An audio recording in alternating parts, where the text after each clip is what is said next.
Welcome back to the show where we run you through all the Dolphins news you need to know about. After the news you need to know about, we run you through the fan Q&A where we answer fans' questions.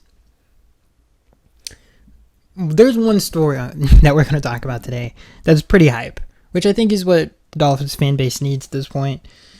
We need some positivity because this offseason has been really strange. This first news story is pretty negative. There was a random tweet that some guy made that everybody was freaking out about, saying that the Dolphins are going to trade away an all-pro player. This got so much buzz that it reached the Dolphins beat writers, and this is what Barry Jackson had to say about it. He says he's referring to a guy you wouldn't expect, not confirmed, that this anonymous player is going to be traded. Now, obviously, I think there are 4 total All-Pro players on the team that have made an All-Pro team. 2 of them are special teams players, Jason Sanders and Jake Bailey, and the other 2 would be Jalen Ramsey and Tyreek Hill. So, whatever anonymous player... I mean, by the way, this person who tweeted this has no credentials at all. This is how dead the period. This is what I'm talking about. Why does anybody even... It would be like some random person tweeting this.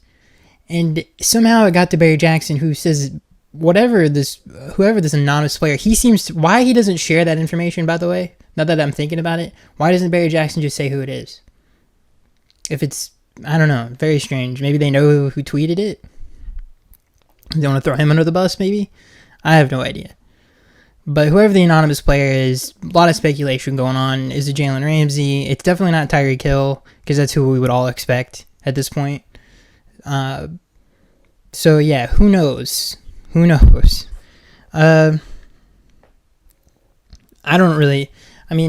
the fact that Barry Jackson said it's not who you would expect, maybe it is a special teams player.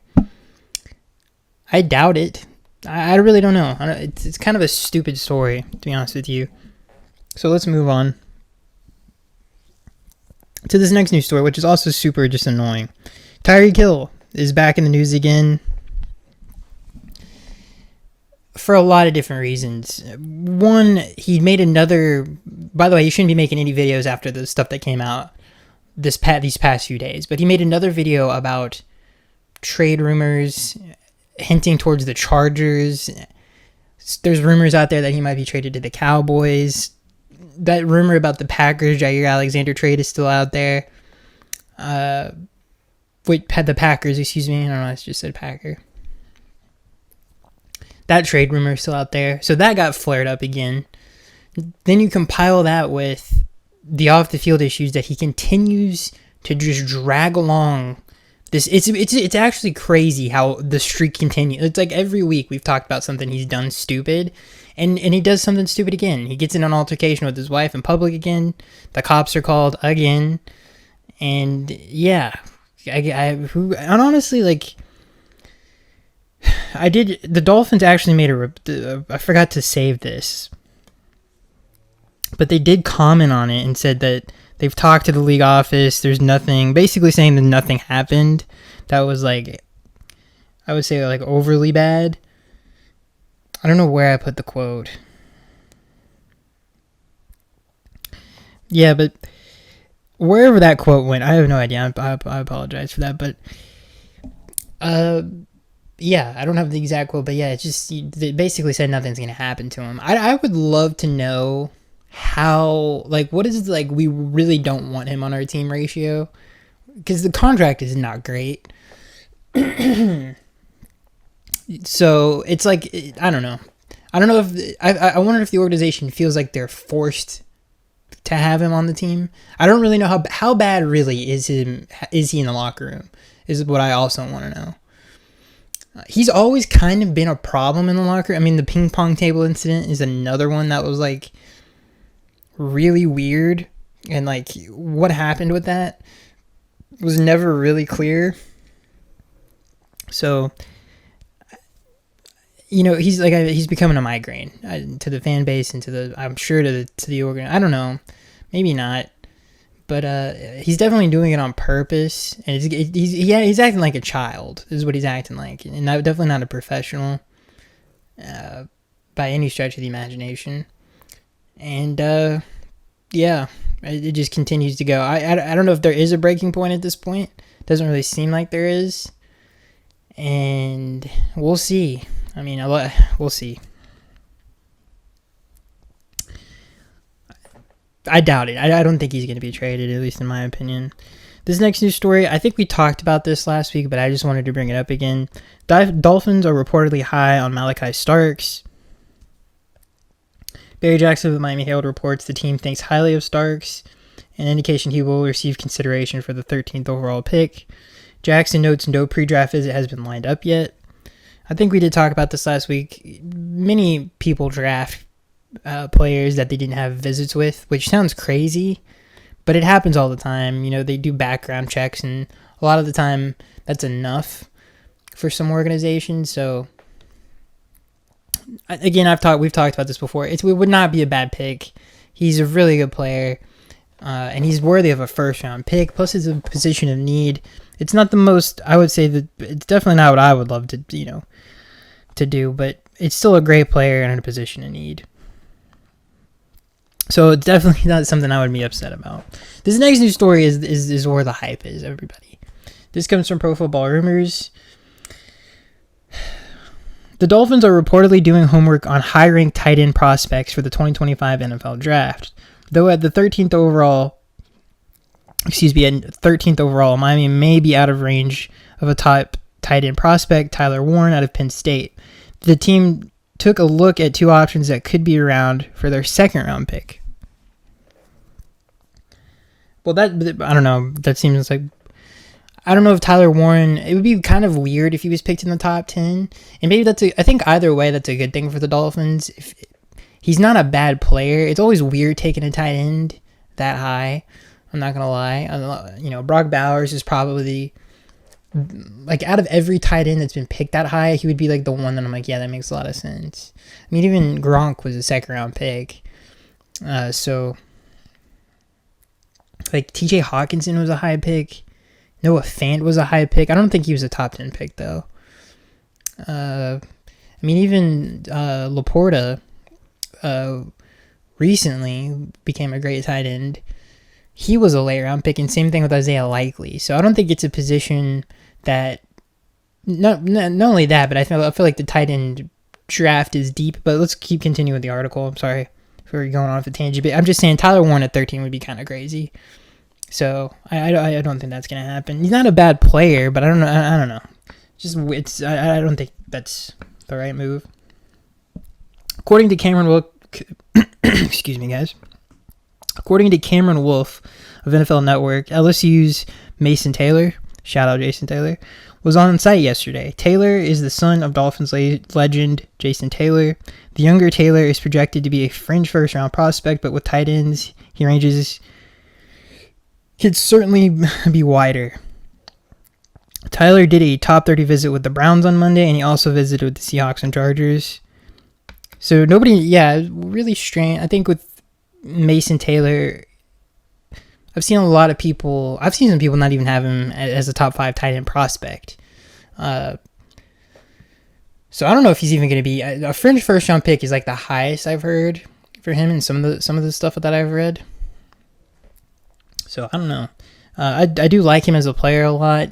Really a great athlete. He definitely doesn't have, and maybe I got to go back and watch him. I mean, the story of it's awesome. Like Jason Taylor's son plays plays for the Dolphins is a great story, but he's a very athletic tight end. I don't know how great of a run blocker he will be early on. Plus, tight ends normally take a while to become what they become. Laporta is probably like the most recent success story that like early on. Kyle Pitts, I guess, had a really good rookie season. So yeah, it's hard for tight ends to be impactful quickly, but he would be playing next to Jonnu Smith. Great athlete, really good receiving tight end. The son of a Dolphins first ballot Hall of Famer, so there's a lot of things going for it. Would be an awesome, that'd be a very hype draft pick. Now, in the second round, depending on who's there, I don't know how I would feel about it, but it would still be, pretty hype. Earlier this week, the Dolphins also host, this is where it gets exciting, everybody. Okay, that was pretty hype, I'm not going to lie. Jason Taylor's son, who, again, I like him as a player, but this is where I got really excited. Earlier this week, the Dolphins also hosted local tight end prospect Elijah Arwaro out of Miami, Florida, per Adam Scheffner. Arwaro had a breakout season for the Hurricanes this year and caught lots of attention at the Senior Bowl. After visiting Miami on Monday, Arwaro met with the Browns on Tuesday and Giants on Wednesday. Also, Xavier Restrepo and Arwaro have both spent plenty of time around the Dolphins facility in the last couple of days. So, the reason I got really excited about this report is the Xavier Restrepo part of it. I'm a huge fan of his. I think he's a great player. He's a phenomenal receiver. He could have a really, really, really good career as a slot receiver in the NFL. He does everything really well. Great route runner, physical, really good after the catch. I mean, everybody knows. Like, if you're a Hurricanes, I mean, I'm sure most people that are listening to this have watched plenty of Xavier Restrepo. Great receiver, and would be a dream for Tua to have. Like, something that they've never really had is a slot receiver. They've actually never had one. He's a great run blocker too. I think he would easily be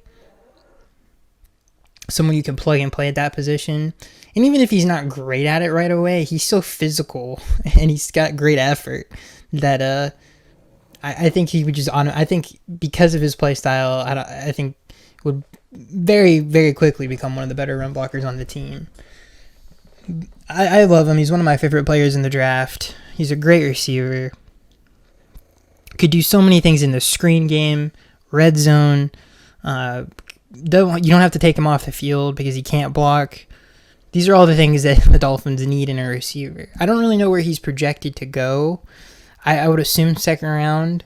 I know he's not getting a lot of love in terms of like the upper echelon receivers, but as a second round pick, dude, this is such a steal. And I think out of all the receivers in this draft class, he's going to make a really big impact very quickly. So I hope, and the fact that he spent a lot of time in the Dolphins facilities, now maybe that's just like, I don't want to get my hopes up too high. Maybe that's, like a courtesy they're doing for him as a local prospect. But listen, I love him. He's one of my favorite players in the draft, so I hope somehow this becomes something. And Elijah Arwaro, I like a lot too. I think he's actually more talented than Taylor, Mason Taylor. He's very talented. He's definitely not a better tight end, like all around yet. But in terms of a ceiling, he's got a way higher ceiling than Mason does, in my opinion. Even though Mason's pretty great athlete as well. But Arwaro is crazy, like crazy athletic.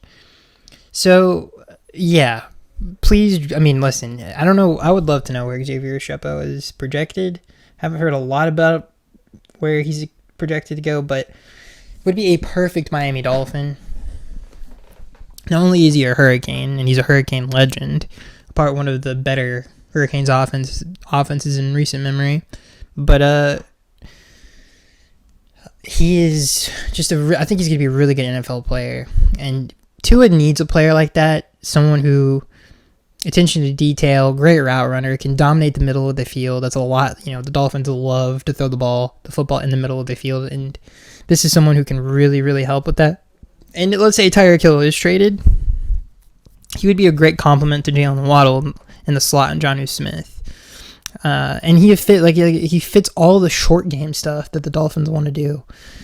And at this point, I'm repeating myself, but yeah, I need to make a list of like my favorite players in the draft, and he would definitely be in there. So that's it. I hope you guys enjoyed. There's not a whole lot of news. We talked about, Malachi. So far, let's do a quick rundown before we leave. Everybody rumored to be attached to the Dolphins so far in the draft is Malachi Starks, Elijah Arwaro, Mason Taylor. Xavier Strepo. I think that's pretty much everybody who's been reported so far. No real like high, like we're talking about high end guy. I don't think any, from what I've read, I don't think any or no Campbell, which sucks. He's my favorite Dolphin like potential draft pick would be Campbell. I know a lot of people really like. I haven't heard anything about Will Johnson. It's going to be really interesting because the Dolphins are going to have a lot of players in play at that pick, and hopefully someone does something crazy in the top 10 and someone falls. But this is going to be a really interesting draft because this could go one of two ways, and hopefully it goes the right way. But the Dolphins, like I said, got a lot of draft capital, and we'll see what they do with it. So far, I really like the guys that are rumored to be picked by the Dolphins. Those are all really good players, and they can all make an impact pretty quickly. But Xavier Strepo, holding out hope for him to become a Dolphin. So yeah, I guess that's it. I'll see you guys in the next one.